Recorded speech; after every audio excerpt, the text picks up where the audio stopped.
Hey, welcome back, Faith Family. This is Couple Minutes. I'm Celeste. I'm Ian. So thank you for joining us. This is your first time. Our channel's idea is ministry based. This segment of the CIAN Truth Ministries media outreach is Couple Minutes, where we take just a few minutes as a couple, not just a catchy little title, but provide our experience dealing with common everyday issues, and we hope that it edifies you and it gives you another perspective. Well, and to let you know other people are struggling Right. too. It's not an easy walk. I mean, nothing's easy, that's worth anything. I don't know about that. My part's easy. Right. Okay. So anyways, today's topic. You forgot. No, it's part of the Alzheimer's, getting old in age, our health issues. See, I forgot. That's right. Because as we get older, we don't work the way we used to, or even if you have an injury or an illness, things happen. He'll ask me to do things, and I'm like, okay, I'm getting to it, and he'll hear crack popple, and everything that happens, and he's like, what's wrong, girl? And I'm like, I'm getting old. And so between ailments and things, I can't do the things that I used to. But in his mindset, he still sees me as when we first got together. So he has a hard time understanding that I'm not capable the way I used to be. Mm-hmm. And so sometimes it does cause conflict or conversation in things. Or if I need more sleep now than what I did a couple decades ago, things like that. And right. With so much of this going on in the world between cancers and Alzheimer's and just all of these sicknesses that do take a toll on our body. Mm-hmm. Well, and so when we realize that as we age, all of us have differences that will come to the surface. Right. Some of us, I still very much possess that quick charge effect. I can stay up pretty late, get very minimal sleep, and be back up at it. Right. And if I'm not careful, I can revert back to old behaviors where we call that robot mode. Where I would just back in the military, I rode people hard because it's like, if I can do it, you can do it. Well, then his personality goes and everything's on edge and that type of thing, to where I can do it for a day or two if need be, but sustainability is not there. Right. Whereas he'll do it and he'll do the push through, but he'll make everybody else miserable. So it's trying to adjust our behaviors to where we're not impeding on somebody else and making their time miserable. Right. You don't want to cause discord or anything, and so just fights and arguments and all that. Absolutely. And so even if you have a car wreck to where somebody becomes a quadriplegic or something like that, or in a wheelchair, for a time period. Right. And so, but what we've learned with that also comes understanding how your body functions and having proper nutrition, proper hydration, proper sleep, and build a very consistent process. And that's something we're still working on. Lots of prayer. That's the foundation. Absolutely. Right, a strong prayer life and being centered around that. Absolutely. Right. But of being open and honest when there are things that are wrong or when you are hurting. Because if you have somebody that hides it for so long and all of a sudden something's wrong, trying to adjust to it's a little bit different than, hey, I think something's different. Oh, something's going on.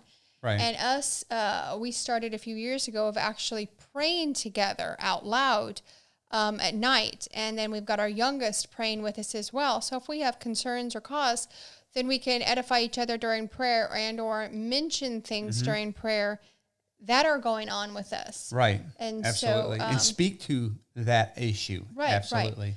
Right. And things like that. But just understanding that we are not the same spring chickens that we once were when we got together. Right. Well, see, and so there's the beauty of that as well, because then if you're truly seeking to be honest with the Most High, He already knows everything anyways. The object of your praying is you're confessing the truth to Him. Right. And so when you're in that mode and your wife hears things you're struggling with, or your son hears things that you and the wife are struggling with, it's edifying to him or her, because they hear mom and dad are real. They got these issues. And at the same time, they see how we come by each other's side dealing with that. We've actually had moments where there's been a word of knowledge that you've either had into my life, something I hadn't spoken of yet, and he sees that. Right, and it's an amazing thing. Well, the big thing with the health, I mean, you could have your mental health, your physical health, weight gain, not, we're, I've been 250, I've been 150, and you've been with me, throughout it all. Right, right. So that kind of differences in our health. And when I'm 250, I move a heck of a lot slower than when I'm 150 and, fit into clothes. And then, my mood changes with it. So being still a family and a HOD when all of those issues are going on, that is, one of the big things of just growing old, but also biblically growing in a relationship, because it is not meant to be that 24/7 heated, passionate type of love. It is, I love you, for who I see. Right, and for who you are, right. And it doesn't always have to be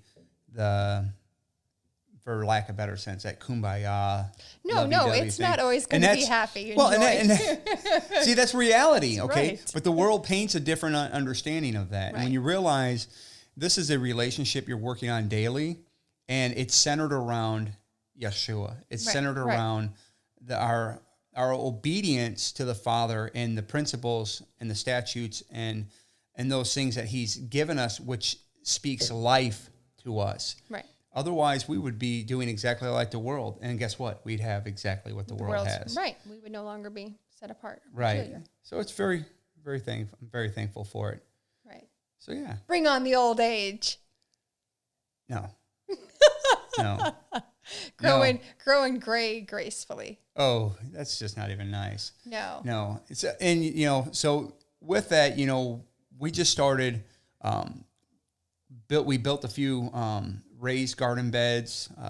We have more property than we had in Colorado, planning a lot of things, a lot of more physical work. activity. Yes. And then also being in Alabama compared to Colorado, it's like a jungle out there, how fast things grow. Yes. Well, okay. Which is a great biblical principle, because as you're pruning and you're taking care of your yard and realize you've got thorns, thistles, things overgrowing and that, you realize God's principle of letting us know that if we do not maintain ourselves, if we don't constantly prune away these things of the world, they will encroach upon us, they will overtake us, right. And it actually destroys the life of those other things that are there, the things you've actually planted, right? Right. So we're very, very fortunate with that. So yeah, so dealing with getting older, we've realized hydration, eating right, sleeping right, keeping God centered in that, being honest as a family, seeking to be in prayer together. And loving each other regardless, because we're going to have good days and bad days. And hold each other accountable, right? Have that covering over you as a biblical family.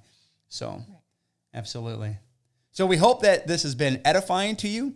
If it was of any help, let us know in the comments below. Hey, if you need more information about things of how you can get involved in the community, how you can learn more about our ministry, get over to CIANTruthMinistries.org, and there's lots of information over there. We hope that it's edifying to you. Until next time, may Yah keep you safe, and Yah willing, we'll see you again.